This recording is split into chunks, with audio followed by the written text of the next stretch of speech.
Hello, people of the internet. Today, I will be building an MR2 rival. And no, we won't be using this estate body. I just clicked on it because I'm weird. You know what? I think this is probably the best size we're going to get. So maybe we could bring the nose back a little, makes it easier to navigate around corners and things. I'm just getting used to building front engine cars, I think, where you always bring the front back for better weight balance. I don't like it sticking out that much. I feel it looks goofy. Like it can stick out a little, just not what I think is too much. Which seems to be every position it sticks out in. Ooh, I like this. I like this kind of race car look. If I can get this correct. Now the doors could give it slightly flared arches, but I don't think it'll need it. This should be a supercar then, for nowhere near supercar money. And we've got the convertible body, there's only one. So we're going to go with a AHS steel unitary construction.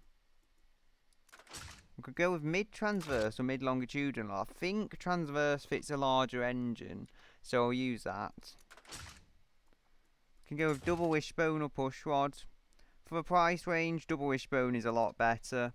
It just sits into the side of a car like that. Push rod, you'll see we have loads of complex parts of suspension on the inner parts of a car, and we don't want that.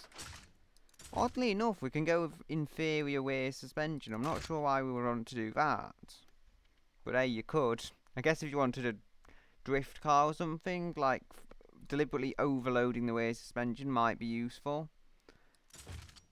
Aluminium is apparently limited production in 2006. But then, wasn't the NSX the first mass-produced aluminium car, and that was in the early 90s? I don't know. I think we'll just use good old steel. Makes replacements cheaper at least. If you do throw it into a hedge. Not that we're saying our drivers are that bad or anything, of course not. Now the lights. Just put some tail lights on the front. That's a terrible idea. And I'm on the headlights menu, but I didn't notice. Okay, so we need to find something that might look okay.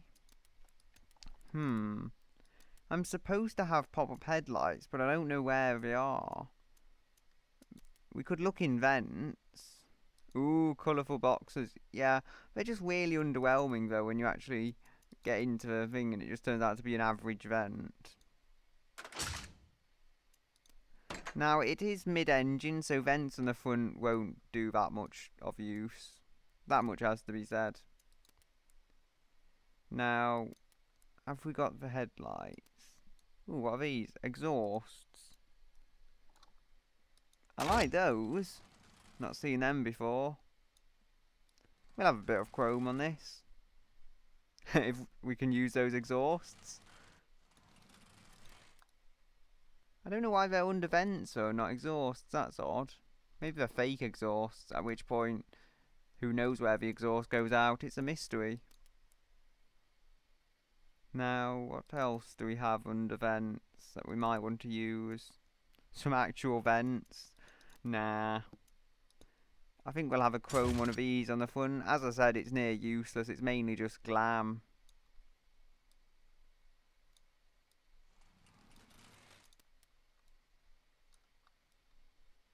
Yep, it kind of works. It's not the best grill I've seen though. And we need a badge. We need a nice... No, we need a supercar badge. So, I guess this looks a little more glamorous than the standard automation badge.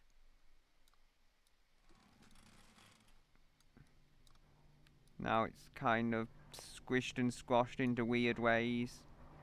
But it sits there and it works. Now we need some Fiat headlights, I think, if we can't find the pop-up ones. These always work on mid-engine kind of cars. Only for some reason the game is getting a bit grumpy with me putting them on the actual bonnet kind of area. Can we move them in a little? There we go. They look quite decent. If we could move them. And there we go. As we said, I'm going to continue with the surprising amount of chrome for a supercar. Yes, so much chrome in the headlights. They're so reflective. That should be our marketing campaign. They're so reflective. With new headlights by some guy you've never heard of, you can be reflective too. Now we need some tail lights. It's looking very retro. Well, from the rear it is. This is 2006, remember. And it looks like it's from 1996. I think we'll actually have a number plate this time. Keep it a little different. I mean, I'm not sure if that's the right size. It looks too big. Maybe it's just a tiny car and I've not realised. There you go. If it's illegal, we're just using number plates that are too small. Because that's what we do at my company. Can move it up a little, actually. There we go. Bring that one down inside a little. Can sit about there, perhaps. There we go. I've had a plan. Wahaha. Yeah, again, we're using our early 90s era lights. They actually look really good. I mean, the chrome surround completely makes them blend in with the rest of the grille. Nice.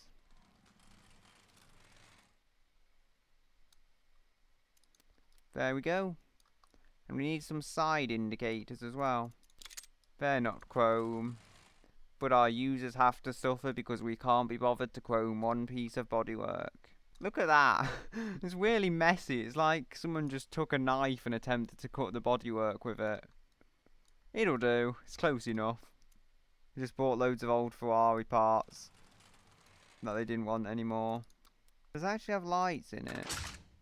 No, it has exhaust in it. Fair enough, I'm using this one. Those exhausts can go.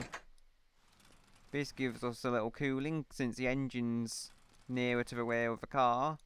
And it should give us makeshift exhaust pipes as well. Since you've not got the air flying right at it, the air flies past it. And our car can spit loads of old ashes and whatever at the car behind. Yeah, and you wonder why our drivers have a bad reputation. And I'll just change the colour of this for now. Since I really don't like the look of it. I mean, the colour does kind of save it. I'm not sure about liking those little bits now. Anyway, we'll just do what we can. Okay, so we could go with all-wheel drive, but no. The MR2 is a rear-wheel drive. So we have to succeed it with a rear-wheel drive. Such progress. Just leave everything the same. We've put the engine from a 90s model in. And we've put the roof from a 2000s model in. Because we couldn't be bothered to redevelop them. I think we'll use aluminium, perhaps. I'm just using the highest end bits. Sure. Now we need some high-end componentry. +2. We can come back to this stuff. The engine must work though. We need a stupidly overpowered beastie of an engine. Naturally aspirated, methinks. And direct injection. Using all these high-end components just to make sure we can get the performance we require. Low fuel mixture, so it's good for economy. All this basic stuff we need. Bypass valves and the exhaust. All the bestest parts. Although we could go with straight pipes. Yeah, let's just go and annoy our neighbours in favour of perhaps 1 horsepower, if that. Ooh, yes! I could say I'm not even trying, because I really aren't.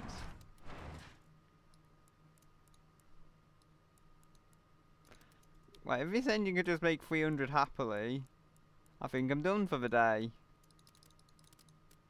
Right, 2.9, I'm happy enough with that. I was aiming for 3 litres, but it's not too far off. Can change the colour a little. Let's make it orange, because orange looks cool. Oh no, actually, I've had a better idea. If I can ever find where I've lost the menu to. Wow, I actually lost the menu. I mean, I know I'm losing things, but I lost an entire menu. Ooh, yes, we can get Core 2 Duo Blue. Blue and silver. Yes, channel identity and everything like that. Okay. The bottom end is fine, it's just it's getting valve float.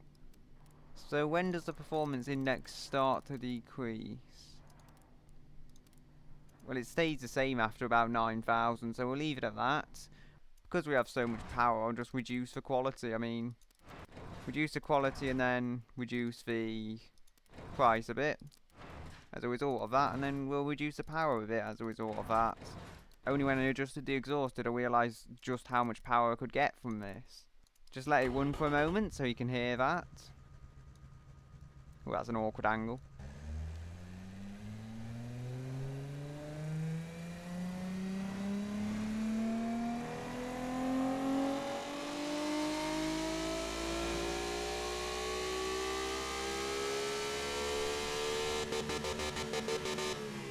Okay, so 140 kilograms, it's actually put on weight. We'll have a good manual transmission as we need, because driver's car and all that. Should we bother with aerodynamics at all in our ultra powerful sports car? I actually want to remove those vents at the side now. They're an eyesore compared to the rest of the car, which actually looks okay. The rear has those chrome bits as well that annoy me. All it takes is a few adjustments and this thing could be a good looking car. Not beautiful by any means, but good looking, yes. Now there's a range of differentials. We don't want electric, that's too expensive. We have to remember it's not a no cost, we could do anything kind of supercar. Vicious drivability is low and sportiness is average.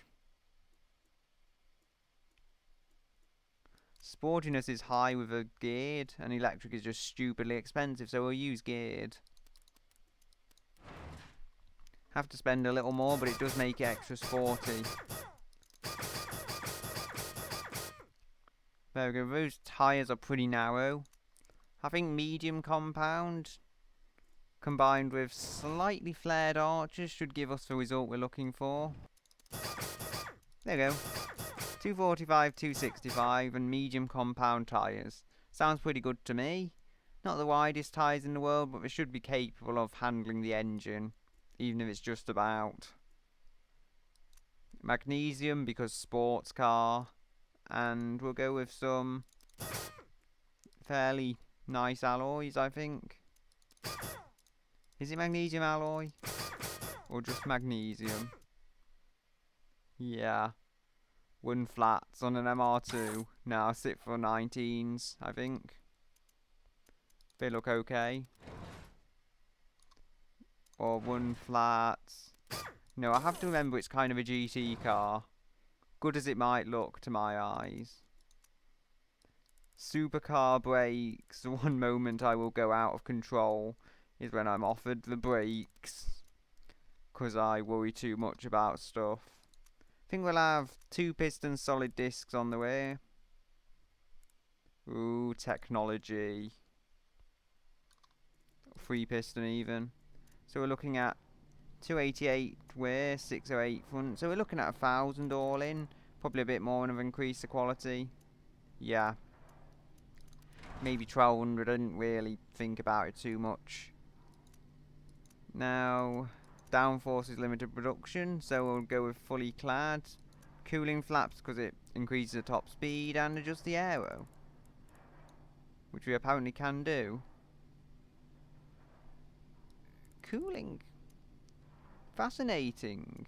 We've got the cooling we need. Even without any vents on the back there, which is very, very interesting. So I might be able to remove those horrible side vents now. So we will add on some extra vents. Where are you hiding? There we go. I think no, actually I'll change these. If we could just get a chrome rim around it, I think that would do our job as a kind of premium touch. Like such. Can we get anything like that on there? No, I don't think we can. It doesn't look as ridiculous now. I mean, I want this to be slippery. That's why I'm adding so many vents to the rear. Just to make sure we have the right kind of cooling. There we go. Or actually, wouldn't the roof need to sit there when it's folded down and that would block it? This is a little confusing, actually. Right, we'll put it here. That should do its job. Now let's see if we can get the cooling we need. We've got more than enough cooling, actually. I'm surprised by how little cooling this thing actually needs. So, make this smaller. There we go. We have too much cooling. I mean, I don't want to have the cooling on there in the first place if it's not even doing anything useful.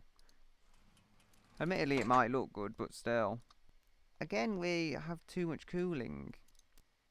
So we need to move that along. That should do now. It should be close enough to my ideals. Oh dear. What I do want is just to re-add some vents on the way. Just re-add these ones, it's easy enough. And he adds something to his design, even if not a lot. So there we go. A lot of the cooling is at the rear. I don't know how that would work as a cooling system. The engine, as you'll see, sits there and all the cooling is behind it. So unless the radiator sits there, I mean, there's no way it's going to actually work. Either way, we need to check the statistics. Why isn't it telling me anything? I've not finished the car, that's why. I could actually finish the car before making judgments on it. I think we'll go with premium. Ooh, we have sat-nav now, so fancy. So we'll go with power steering and anti-lock brakes, traction control, and electronic stability, but it would be disableable. Just available if you can't drive, since it is still a relatively powerful car. And we'll go with... Although, having said that, it is extra things to go wrong. I'd keep it as direct as possible, actually, just anti-lock brakes, since I feel they're necessary for a car to handle properly without any problems of locking up the brakes.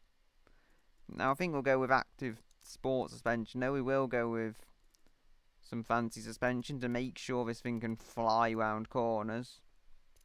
Although that is expensive, mind. We might have to change that later. Still, average reliability is 69.4, better than some things I've built. The weight is 1640.1 kilograms. And downforce, have we got any? I don't know. Test track. We have actually got positive downforce. And which one? I think we'll go with a nice crazy wing. And oh, I'm moving the wrong part. Yeah, this totally happens in the world of car design. I accidentally moved a vent instead of a wing. Is that what happened with the Multipla? Someone just accidentally moved the lights and that's why it looks so ugly. Well, ugly to most people's eyes. Beauty's in the eye of the beholder and all that, as I must say. But ugly to the majority. We could make that wing chrome. I wonder if we could have just chrome supports. We can make it taller though. Right, we're having a stupid wing. Yay, the stupid wing. I have a plan, but you might not like it. Bring that in a little. And then we'll go with a front lip. Hopefully. I think I'm going to need power steering though if this stays as heavy as it is. Where are the lips? There we go. That one's in chrome by default, thankfully. I mean, I know it's more chrome than you need on a supercar, but for some reason I think Ferraris and things, when they have chrome on, look cool. I know I'm weird, but I like the Ferrari 250. I mean, who doesn't? And that's got chrome on. Proves chrome can work on a Ferrari. Now extend that outwards. Seems I can't move it any lower. I tried. I really did. Thankfully, that should do a half decent job of a downforce at least. Even if it's not the best looking part of any car I've seen. It looks like it's trying so hard to be posh, but it doesn't quite know how to. And it has the running cost of a supercar. Now, I'd say it's got slightly better miles per gallon than most supercars. I'm not too disappointed in it though. This is ultimately a sports car. We have to remember the 2006 ending production model only had around 150 to 160 horsepower, so heavy as this is, it does have the power and it has a great NA engine to push it along the road. Wheel spin is also remarkably well controlled at 4.7%. So I think 5.3 seconds 0 to 60 as well. I'm impressed with that. It is heavy, but it gets that weight moved with a fairly grunty V6, as you might need in a car like this. And it's just a random hole back there. Fair enough. We had to cut corners somewhere. We just cut a corner out of our car, literally. Now, we're going to take it out on Nürburgring after I've obsessively set the suspension up. Okay, so ever since I last built this engine, it's been annoying me. Since it's making 330 horsepower, but I feel it really can handle some turbos. Okay, so here we have our 2.9 litre V6 with our channels colours on it, and a pair of turbos as well. Now, I've managed to get quite a bit of power out of here. As you'll see, I've used quite a low compression and all fancy turbo parts set to various settings. AR ratio was able to get me a lot more power. I mean, I know it's probably poor for economy. Max boost 26.61, that seemed like a good balance. And we've got ignition timing at 61, since that also allowed me to increase the power a little. You'll see we're making 633 now. We need to get the highest performance index we can get, and it was on that. So 8800 RPM is the RPM limit, where things are beginning to go a little red. I mean, that's orange, so I think I can get away with it. It won't quite explode. Interesting, that changes the compression. Don't need any more power though. 636 is enough. Set that to 210, perhaps. Come on, you can do 200. Oh well. Doesn't matter too much. I do still want it to be biased to the later gears though, since that's when the driver's going to spend a lot of time. I don't want to go so ridiculously in favour of that though that I lose all acceleration. Now the tyres. We have to change the tyres. We don't want to do that with mere 265s. We ideally want 285s or wider. We need, oh yes, 315s. I don't like the fronts though. The fronts are a little too narrow. Wow, our engine's 200 kilograms. What are the chances? That should do the job. 295 front, 315 rear. Because I've messed around enough already, I think I'm just going to stick a pair of relatively large vents on the rear and be done with it. Perhaps get some chrome surrounded ones. Make it feel a little more premium. And the wing's blocking the view, isn't it now? And that's a very awkward view to adjust them from. But we really just need a pair of relatively large vents, because, you know, the turbo's added its own problems there and we want to fix them. Okay, so now I think we can just reduce the brake cooling, and we've got enough cooling, really. To be honest, it's probably too much for brakes, actually. Given they are vented discs, we probably only need about 30 for them or something. And then we can adjust the cooling here to match by blocking off some of the vents, presumably, that we don't need. We can extend that out a bit. So we need 543.5 there. Yeah, that's about the best I can balance it, I think. Now we'll go with an active wing, why not? Not sure why we can only do that now. And we'll double check the transmission. So we've not lost too much speed. It now does 190 apparently. Only lost 5 miles per hour, that's not too bad given how much cooling we've needed to add. So we've got 10.9% wheel spin. If we go with sport compound, 8.3, okay. And semi-slicks? Wow, they really reduce it, but we don't want semi-slicks. It's still a road car. And to be honest, even sports compound are too expensive. Even medium are too much. Medium's as far as I go. I mean, they're expensive, but people might be willing to pay for it. Any more than that, and you end up with stupidly expensive tyres that no one's actually going to buy, and they'll just put hard compound on or something and have themselves with a nightmare of a driving machine. The flare is just too much outwards on them, therefore it's enclosing the wheel a little too much. I think I've got it right now. I tried moving them in and then it was affecting the tyres, so I had to go back and slightly resize them. I think I've done about as good as I can, really. I would like the wheels to stick out a little more, but I can't have that, unfortunately. Okay, so now our car is 16.2 kilograms. I hope the brakes are up to the job. Really hope is all I can have for it, let's be honest. And it's not too reliable either. Basically, I've built an overweight supercar, which is precisely why we're going to take it round the Nürburgring. Hooray! And I'm slightly worried about the weight distribution now. Turbos have added some weight. Okay, so the car set a 8 minutes 4.69 time, which lets it run against the Lamborghini Diablo GT, the Audi R8 V8, I believe the first generation, I don't think there was a second generation V8, the Alfa Romeo 4C, and the Porsche Cayman S, which did have carbon ceramic brakes and such. So I don't think it's done too bad. I mean, sure it's heavy, sure it's probably not quite as good round the corners as some of those vehicles, and it's never going to beat the NSX-R or the Porsche 911 or the 2005 Aston Martin V8 Vantage. But the thing to remember is, it's affordable performance, and the fact that this can run as close as it can to an Aston Martin seems fairly impressive to me. While we look at the markets, you see, we can sell this for under $30,000, and the fact that you're getting 600 horsepower for that money is pretty good.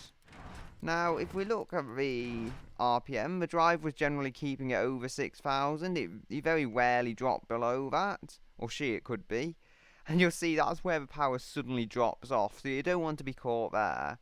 I mean, I'm sure there's ways to build a better engine that only makes 550 horsepower or something, but I just wanted the Nürburgring destroying power, to be honest. Anyway, I just really wanted this power because I knew the car could handle it. I knew just some wider tyres and some turbos, which could easily fit in the engine bay, by the way, and this could be an absolute monster for performance, and I was correct.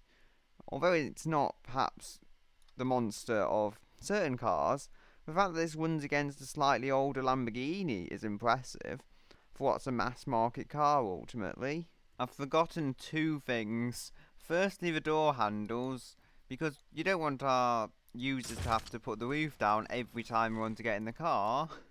There we go. And we need to name it as well. Yeah, it just looks strange having door handles on here. It's been so long without them. Anyway, we're going to call this the MK3 MR2. No, that's Mr. 2. Sounds like something out of a weird film. Anyway, the variant can be called Turbo Premium, naturally.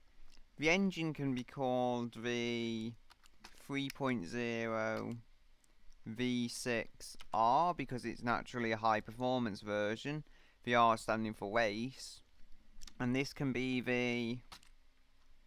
the twin turbo, much like Nissan just called their Fairlady a twin turbo back in the 90s and the higher end versions of it. So I've finally got a vehicle I'm happy with. Anyway, goodbye Until another day.